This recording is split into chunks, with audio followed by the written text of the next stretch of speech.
Hi guys, ngayon magsosolve tayo ng projectile problem. Bale, yung problem dito is ano daw yung angle na kung saan magbibigay siya ng pinakamalayong range. So yung choices is we have 30, 45, and 60 degrees. So unahin ko muna yung 30 degrees. So at angle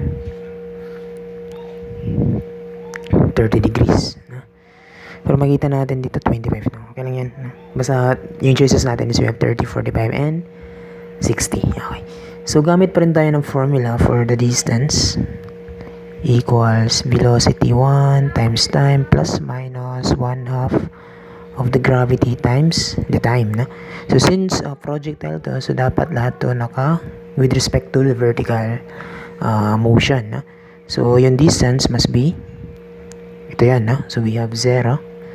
Then, the velocity, we have 15. So, we assume that this is 15 meter per second. Then yung angle dito is we assume we have 30 degrees. So therefore yung V1y nya, so yung V1y nya is velocity sine the theta. So this is 50 sine 30. So since kasi simula pa lang against the gravity na to, kasi kung ito yung 0.1, ipa-fire natin yan, di ba? So ito yung 0.2, no? So kakasimula pa lang from 0.1 against the gravity na siya. So this is minus.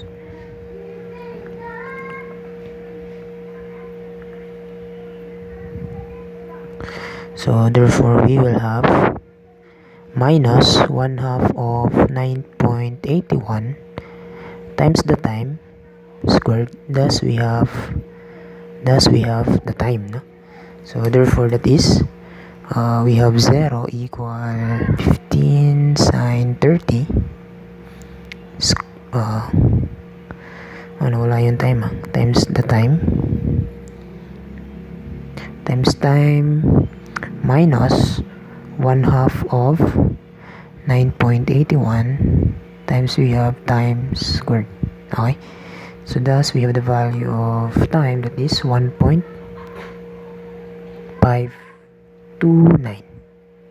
seconds. So considering theta equals 45 degree, so same process, same formula. So we will have 5 sine 45 times the time minus 1 half of 9.81 times we have time squared. Thus we have time, and that is, so change lang natin yung angle niya by 45 degrees. So we have 45. Thus we have 2.162 seconds. And at theta equal 60 degrees. So same formula, same process. We have 15 sine 60. We have the time minus 1 half of 9.81 times time squared. Thus we have time, and that is equal to, so we have here 2.648 seconds. So next is masasolve na natin kung ano yung mga value nung range nila. Okay? So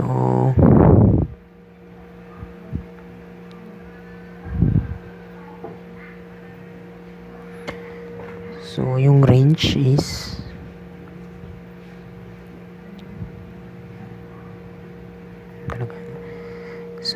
bali yung range natin ngayon, so considering theta equal 30 degrees, so yung range niya is just 15 cosine, so yung v1x, no, which is equal to v2x. So 15 cosine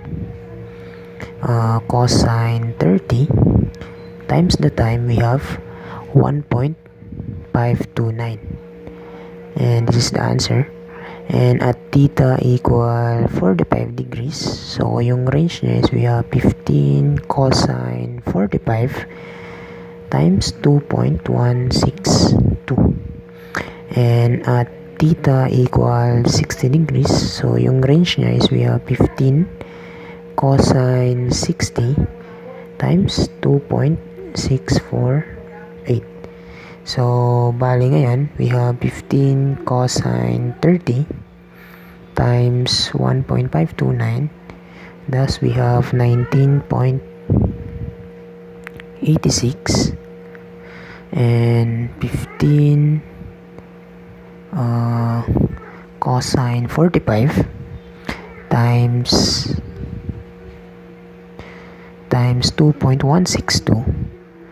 So, the value is 22.93. This is meters. Then 15 cosine 60,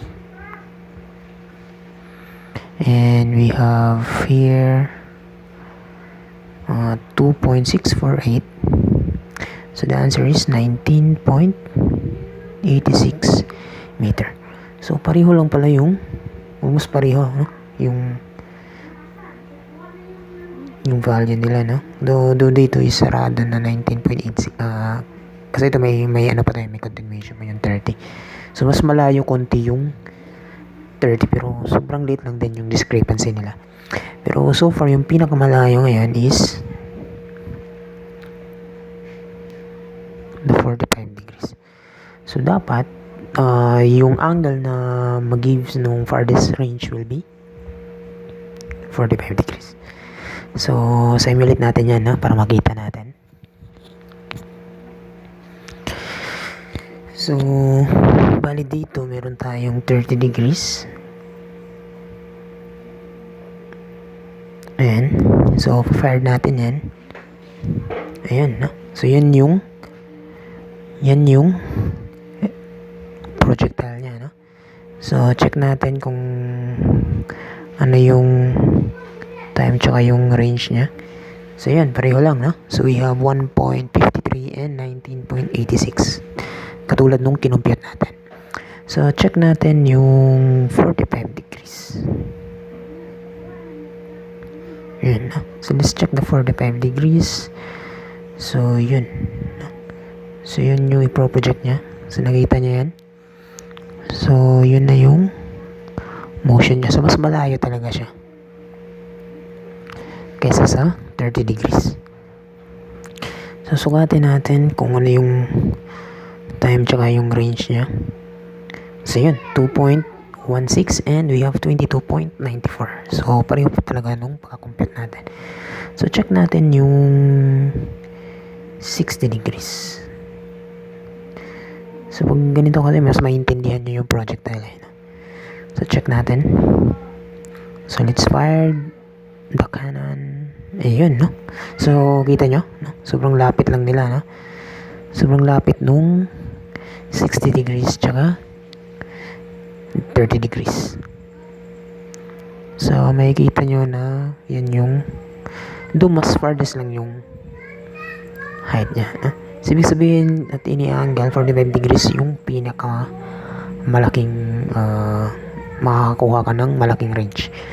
Pero the farthest, the greater the angle, the farthest the maximum height. Parang ganun. So check din natin yung sa 60 degrees. Ayan, no? So we have 2.65 and we have 19.86 meters. So I think nakuha nyo yung value niya. So I think that's it. Thank you.